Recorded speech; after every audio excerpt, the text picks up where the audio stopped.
What's going on, guys? My name is Matt, and while this might look like a run-of-the-mill vintage clock radio on the outside, on the inside is actually a pretty powerful gaming PC. Now, this project isn't 100% done, and there will be a part 2, but I'm at the point where I'm ready to show it off to you, and I'm excited to hear what you think of it. In this video, I'm going to talk about how I built this, what parts are in it, how it performs, and my future plans for it. Also, this is more than just some parts in a box. I tried to add some extra stuff to it, like making the front clock actually functional, along with making the original volume knob control the PC's volume, which I think is pretty cool. Now, it's been a bit since my last sleeper PC, so for this one, I wanted to do something a little bit different.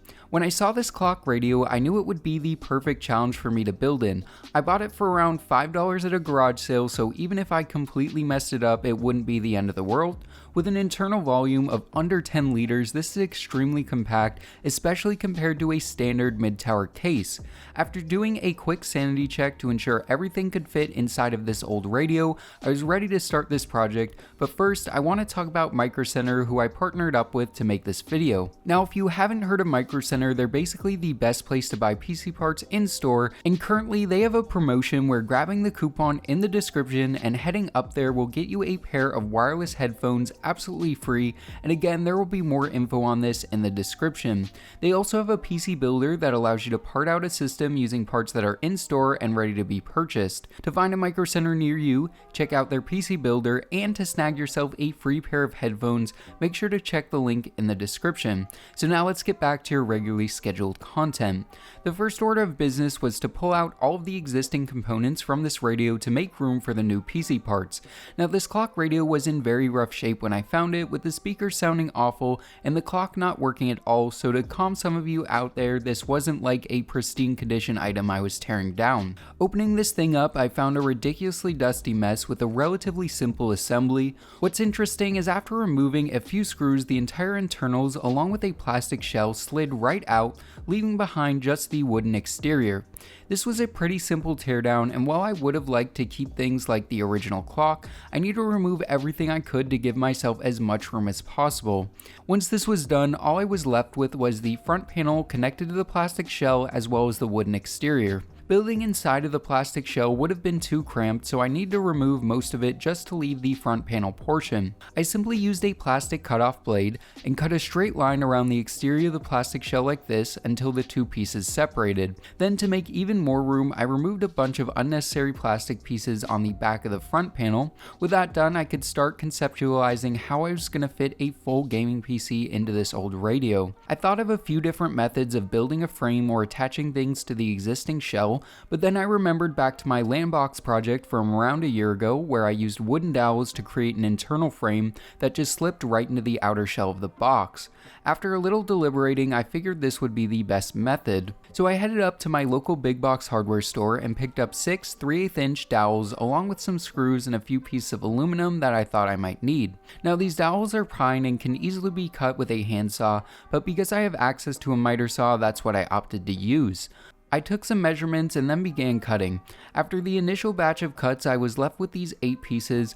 I wanted to use these to form 2 identical rectangles like this. I made countersunk clearance holes in the outer piece of the wood like this, put 2 pieces in a right angle clamp, drilled a pilot hole, and temporarily joined the 2 pieces with a screw.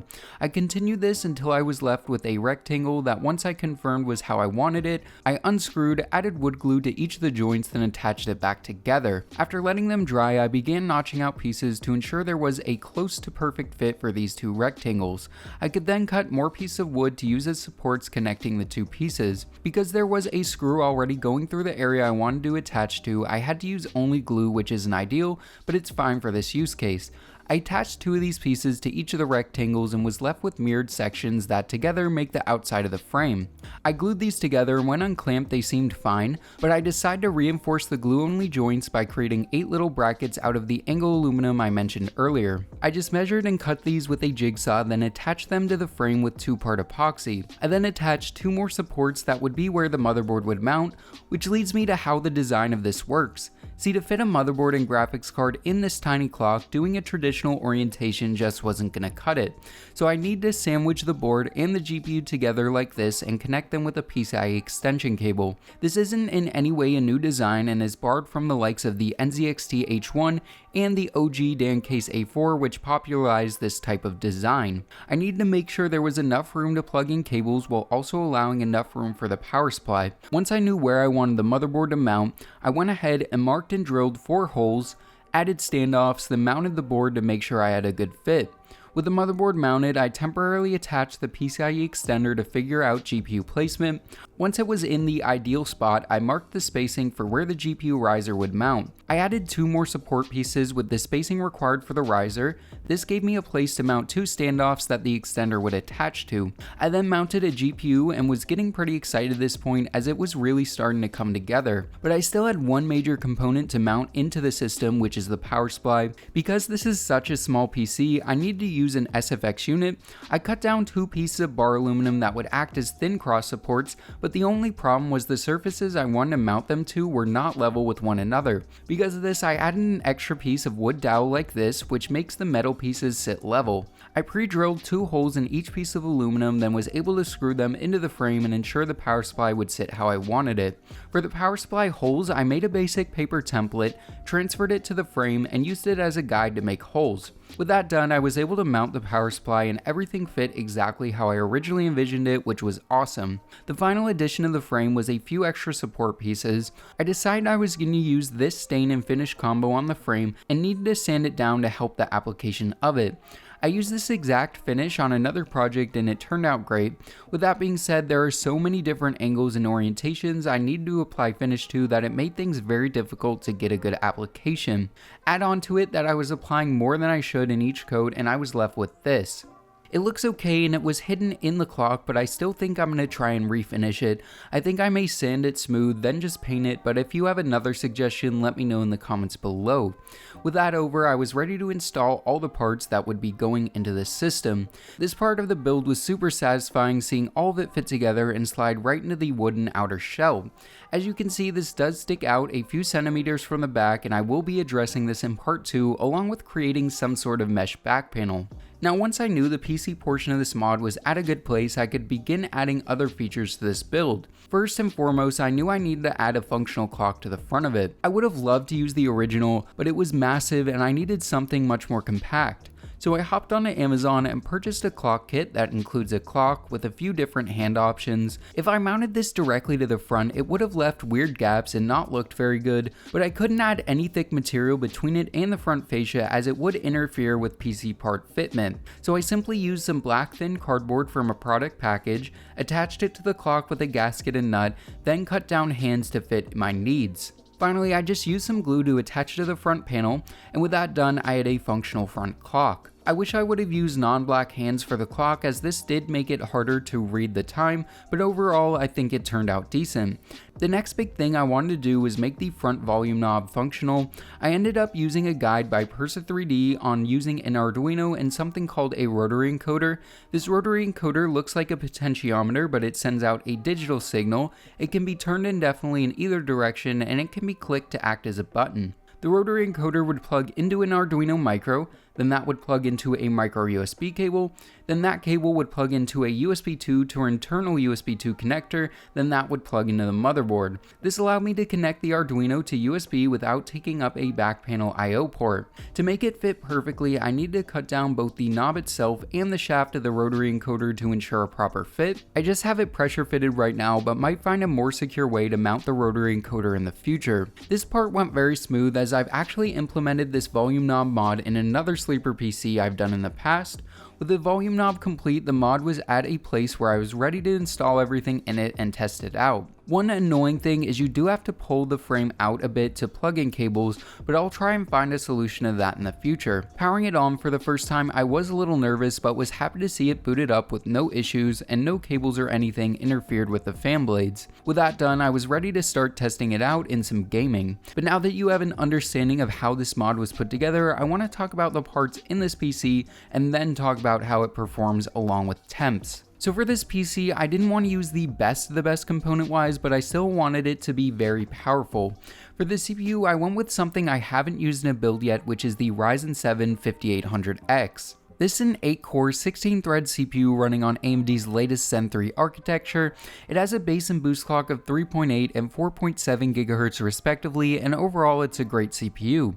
The one major problem is the price. With an MSRP of around $450, it makes it kind of hard to recommend, so hopefully AMD finally releases a new 8-core SKU with lower clock speeds and reduced prices. To cool this CPU, I needed an aftermarket cooler as the 5800X doesn't include one in the box. I also needed something pretty low profile to fit in this enclosure.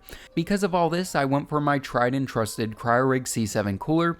This is a compact heatsink with plenty of copper heat pipes and aluminum fins to cool a CPU like the 5800X, especially running at stock. For the motherboard, I went with the pretty baller ITX board. This is the X570i Aorus Pro Wi-Fi. It's about as full featured as you can get for an ITX board with two M.2 slots, good back panel I/O, and a robust VRM setup for power-hungry CPUs and overclocking. It has a built-in I/O shield and active cooling built in, but still has the shortcomings that all ITX boards have, like having only one PCIe slot and only 2 RAM slots. Speaking of RAM, I decided to go above the normal 16GB I would usually go with and ended up using a 2x16GB kit of G.Skill Ripjaw's memory for a total of 32GB. This is DDR4 clocked at 3200MHz, which isn't insanely fast but is adequate for this build. RAM is relatively inexpensive right now, so if you're building a mid to high-end gaming system, you should consider going for 32GB, as many games are beginning to take advantage of more than 16. For the storage, I decided to go pretty basic and just went for a 1TB M.2 NVMe SSD. This is the Corsair MP400, and while it is PCIe Gen 3, it still performs amazingly and is perfect for a gaming system. 1TB is a good starting point, and again, this board has an extra M.2 slot, so future storage upgrades can be pretty simple. Now let's talk about the GPU. What I went with is the NVIDIA RTX 3060. I know GPUs are super hard to come by right now, but when given the opportunity to try one of these out, I jumped at the chance. This 3060 is the EVGA XE model, which is a relatively compact dual fan design. This, like all 3060s, has a massive 12GB of video memory, and for its MSRP, this is an amazing 1080p and 1440p video card. Now obviously you can't get them at MSRP, but there are some positive indicators that the GPU market will get better in the coming months. Also, I'm currently running a 3060 Ti giveaway on my Instagram that is 2 weeks left to enter, and that info will be in the description. Finally, let's talk about the power supply. What I went with is the 650 GM from EVGA. This is an 80 plus gold SFX unit that is a rated output of 650 watts, which is way more than enough for this build. I really like these EVGA units as they can many times be found for a fair bit less than other SFX power supplies and are still super high quality. What's also nice is the cables are pretty short, making this perfect for small form factor builds like this one. This is normally the part where I'd talk about the case, but I've already gone over the enclosure in the process of making it, so now let's talk about Temps and Performance. I tested 5 games to give you a good idea of performance, but in part 2, I want to test the games that you guys want to see, so let me know your suggestions in the comments. So first, let's talk about Borderlands 3, which I tested at 1440p high using the built-in benchmark. Doing this resulted in a 67 FPS average with 1% lows of 45. This is pretty good performance in my opinion, and shows that this 3060 is capable of playing modern AAA games at 1440p high with an average above 60 FPS. Next up is Fortnite, which I tested at what I would consider pro settings, which is epic view distance, high textures, and pretty much everything else on low. Doing this at 1440p gave me a 221 FPS average with 1% lows of 136. In Horizon Zero Dawn, I tested using the built-in benchmark at 1440p high, and doing this resulted in a 74 FPS average with 1% lows of 57. In Rainbow Six Siege, I tested at 1440p very high settings using the built-in benchmark, and saw a 261 FPS average with 1% lows of 219. Finally, I tested an older AAA title, which is Far Cry 5 at 1440p high, and saw an average of 97 with 1% lows of 84. Overall, 1440p performance is great in my opinion and shows how good this 5800X and 3060 combo is. Now in terms of temps, the CPU did fine, but the GPU was struggling with temps ranging from the 70s all the way up to 92 degrees. This is because it's shoved right up to the front panel, but I do think I have a solution that could improve temps, which will be in part 2. To wrap things up, I'm pretty happy with how this mod turned out, and I'm super excited to hear what you guys think of it. This mod was a decent amount of work, but if you guys show me good support on this video, then I'll try and do more sleepers in the near future. Again, thanks to MICROCENTER for helping out with this video. All their info will be in the description, along with info on the 3060 Ti giveaway I'm currently running. So yeah guys, I think this wraps this video up. I hope you guys enjoyed it. If you did, consider subscribing, consider giving it a thumbs up, and as always, this is Matt from Tech by Matt, signing out.